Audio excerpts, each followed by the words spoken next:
नमस्कार साथियों, आज 1 जनवरी 2025 देश दुनिया में नव वर्ष का जश्न मनाया जा रहा है। लेकिन कल भी हमने बात की थी और आज भी बात वही है कि हमारी प्रकृति से, हमारी परंपरा से इन जश्नों का कोई रिश्ता नहीं है। लेकिन फिर भी सब लोग स्वीकार कर रहे हैं, हर जगह लोग मानने लगे हैं, गलत ही सही। तो सुविधा के लिहाज से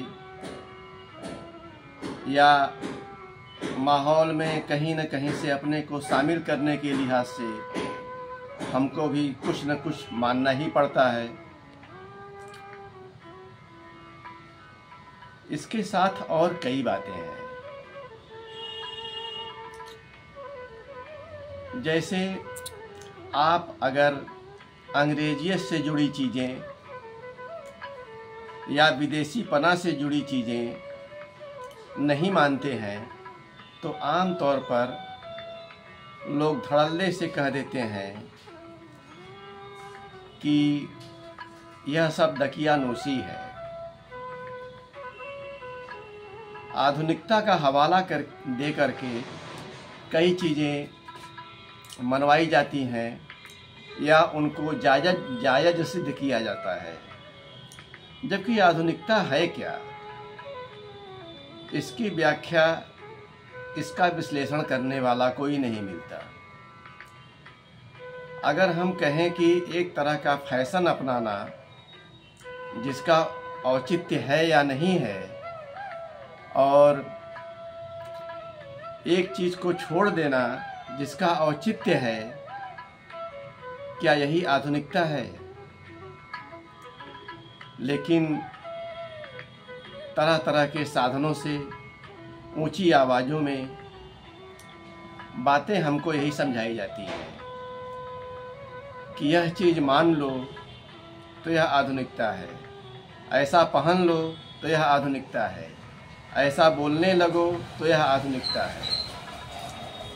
जबकि इस तरह से एक तरीके की चीज़ों को आरोपित करना या उसके लिए प्रेरित करना जिसमें बुद्धि विवेक का कोई योग न हो, यह तो अंधानुकरण है, न कि आधुनिकता।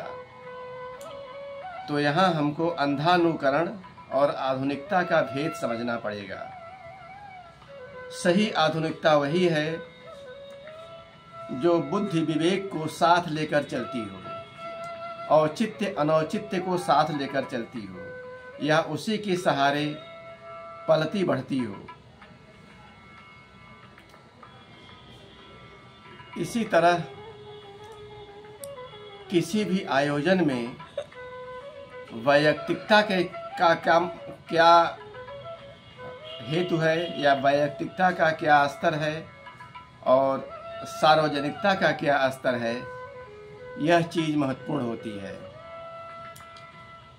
जैसे अगर कोई कहे कि जिन चीज़ों को सब लोगों ने मान लिया या सारी दुनिया में मान्य हो गई, अगर वहाँ आप अपनी संस्कृत की परंपरा की बात करते हैं तो यह तो एक तरह की सीमितता हो गई या कूपमंडूकता हो गई। जबकि यह बात भी अपने आप में बड़ी विचित्र है। जहाँ की संस्कृति ही, जहाँ का विचार ही सर्वे भवन्तु सुखिनः का हो, वहाँ ऐसी बात या ऐसा आक्षेप कहाँ से जायज़ सिद्ध हो सकता है?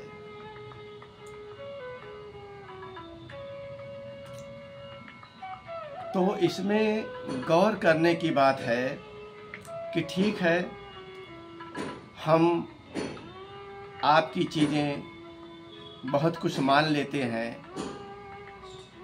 एक मानवता के लिहाज से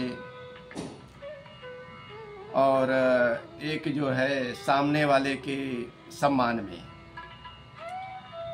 किंतु हमको अपना आत्मविश्वास नहीं खोना चाहिए, आत्मचेतना नहीं खोना चाहिए। आत्मविश्वास कि हम जिनकी बातें मान रहे हैं वो सिर्फ मान ले रहे हैं, स्वीकार कर ले रहे हैं, लेकिन हम क्या हैं, कौन हैं, इस चीज़ से हम गाफिल नहीं हैं। अपनी आत्मचेतना पर हमारा पूरा ध्यान है। तो अगर हमारे में आत्मविश्वास होगा, आत्मचेतना होगी, तब बाहर की सारी चीज़ों को मानकर भी हम खो नहीं जाएंगे, हमारा अस्तित्व खत्म नहीं हो जाएगा। यही जब अस्तित्व की बात आई तो इसके साथ यह भी ध्यान देने की बात है कि अस्तित्व के मामले में कई भ्रम भी खड़े हो जाते हैं।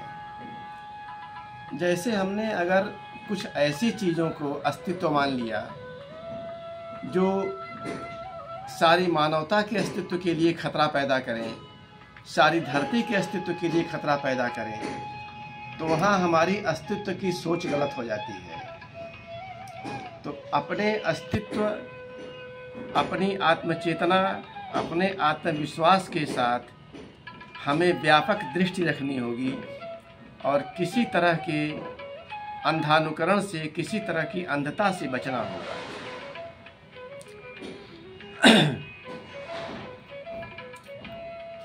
बात ज्ञान विज्ञान की करें, बात किसी तरह की संस्कृत सभ्यता की करें, तो वहाँ भी अपने देश की, अपने भारत देश की परंपरा, ज्ञान विज्ञान, चेतना वो निश्चित रूप से संपूर्ण मानवता के हित में साबित होती है। लेकिन अगर कोई इसी भारतीयता को आरोपित करे या इसी के अपमान पर उतारू हो जाए, तो इससे हम उसके स्तर का ही मूल्यांकन कर सकते हैं, न कि उसकी बात से हम अपना मूल्यांकन करने लगें। यह सब बातें हमको ध्यान देनी चाहिए। नव वर्ष के अवसर पर या किसी अन्य अवसर पर, फलाने इस दिवाली से, इस होली से कई तरह की शपथ लिया लेते हैं लोग कि आज से हम यह काम शुरू करेंगे, आज से हम यह काम छोड़ देंगे। तो शपथ लेने के लिए, कोई अच्छी शपथ लेने के लिए कोई भी मौका बुरा नहीं है, चाहे उसको अंग्रेजी नव वर्ष से ही हम मानते हों।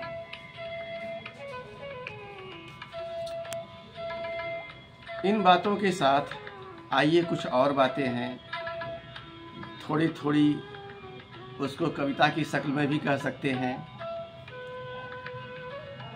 कि चलो कह ही दें जब सभी कह रहे, चलो कह ही दें जब सभी कह रहे, तो कहना ही होगा।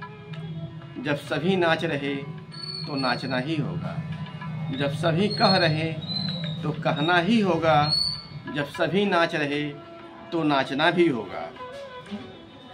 शुभ नव वर्ष कहना होगा, जश्न मनाना होगा। शुभ नव वर्ष कहना होगा, जश्न मनाना होगा। वे बातें छोड़ो सारी, यह सब दकियानूसी। यही बात गौर करने की है कि जहाँ दकियानूसी कहा जाता है, यहाँ सारी बातें छोड़ने की बात होती है, वहीं निश्चित रूप से हमें अपनी सारी समृद्धि के बावजूद हीन दिखाने का प्रयास किया जाता है, वैसे लोगों द्वारा जो अंदर से खोखले हैं, खुद ही हीन हैं। कि प्रकृति परंपरा हमारी कुछ और कह रही, प्रकृति परंपरा हमारी कुछ और कह रही। तरह तरह के खेल हम पर यूं नाजिल हुए, तरह तरह के खेल हम पर यूं नाजिल हुए कि हम भी मजबूर हुए अपने आप को भूलने के लिए। तरह तरह के खेल हम पर यूं नाजिल हुए कि हम भी मजबूर हुए अपने आप को भूलने के लिए।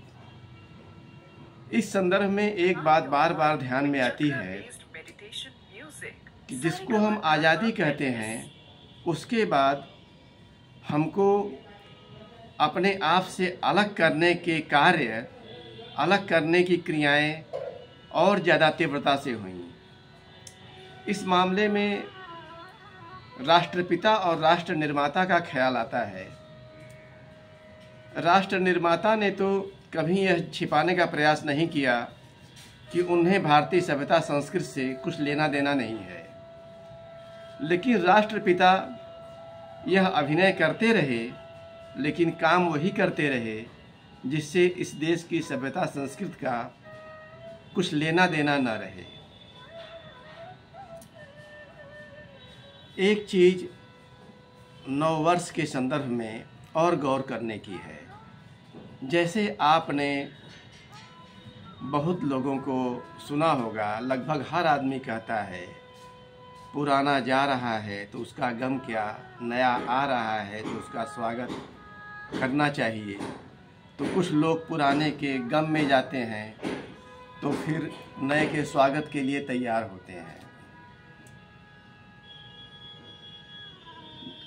तो कुछ जाना कुछ आना, कुछ गम कुछ तराना, नाचना गाना इस नव वर्ष का चिरपरिचित अफसाना।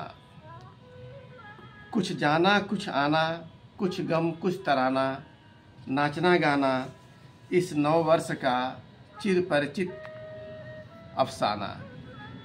इस नव वर्ष यानी जो नव वर्ष 1 जनवरी से आरंभ माना जाता है। लेकिन जब हम अपने चैत्र शुक्ल प्रतिपदा के नव वर्ष को देखते हैं तो वहाँ जाने का गम कहीं आपको नज़र नहीं आएगा, सिर्फ आने का उल्लास आपको सर्वत्र बिखरा हुआ नजर आएगा। क्योंकि वहाँ जाना हमारी प्रकृति से जुड़ा हुआ है, जो अपने आप जा रहा है, और आना भी हमारी प्रकृति से जुड़ा है, जो अपने आप आ रहा है। वहाँ हम कोई प्रयास नहीं कर रहे हैं, बल्कि जो कुछ हमारी प्रकृति में हो रहा है हम उसी का उत्सव मना रहे हैं। तो वहाँ एक संपूर्ण उल्लास की स्थिति है। हमको सिर्फ जो हो रहा है उसके स्वागत की तैयारी करनी है। और यहाँ एक ज़बरदस्ती की बात है कि आयोजन किसी और का, मान्यता किसी और की, लेकिन हर जगह लागू हो जाने के नाते चाहे जिन कारणों से हम भी उसमें शामिल हो जाते हैं। तो इसी में कुछ पंक्तियाँ और हैं। अपनी ज़मीन जुड़ा प्रकृति का तराना, अपनी ज़मीन से जुड़ा प्रकृति का तराना, सहज ही पुरातन का जाना नवीन का आना। सहज ही पुरातन का जाना नवीन का आना, सहज स्वीकार सृष्टि चक्र का। सहज स्वीकार सृष्टि चक्र का, सिर्फ उत्सव आने का, गम का एक कतरा भी नहीं कुछ जाने का। सिर्फ उत्सव आने का, गम का एक कतरा भी नहीं कुछ जाने का। बस यहीं से अपनी बात समाप्त करता हूँ। धन्यवाद, नमस्कार।